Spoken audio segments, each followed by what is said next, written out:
আমি নটাৰ ঘৰেৰ পৰা 9টাতে 9:30টাতে আহিছে ৰাতি আহি আমাক নামাই দি কাপোৰ কানি ঘৰত থৈ খালি লং পেণ্ট শাৰ্ট খান চেঞ্জ কৰি কয় মই মেঘালয়ত যাম গৈছে মই আৰু ফোন কৰা নাই আমাৰ মোবাইলত জিপিএছ আছে মেঘালয়ৰ ৰাস্তা খান দুনিয়াৰ কি বেয়া কাৰণে আমি ফোন কৰা নাই জিপিএছ চাই আছো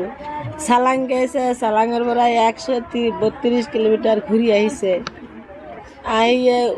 ওয়া কিছু না কি কয় তাতে আহি ফোন করছে আমাক কয় 6:30টাত কয় ময়নাটা ধরছে আমার এটা কয় আব্বা কেউটা চাক কয় যাই আছো কয় তুমি টুপনির পৰা উঠছা নাকি কয় উঠছো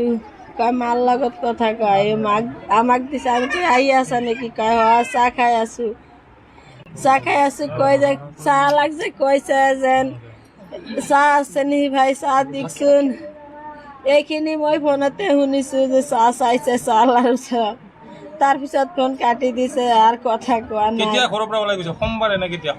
সোমবাৰে ৰাতি 9:30টাত কি কাৰণত গৈছিল আপোনাক কিবা কৈছে নেকি আমাক একে কোৱা নাই আমি ড্ৰাইভাৰে মাৰ ঘৰৰ পৰা আহাতে ড্ৰাইভাৰে ফোন কৰিছে যে ভাড়া আহিছে ভাড়া যাম যদিও বিৰাট দুখৰ খবৰ যি কি নহওক মুঠতে আমাৰ মেঘালয় চৰকাৰ আৰু অসম চৰকাৰক এইটোৱে ৰিকুৱেষ্ট যাতে এনেকুৱা অঘটন নহয়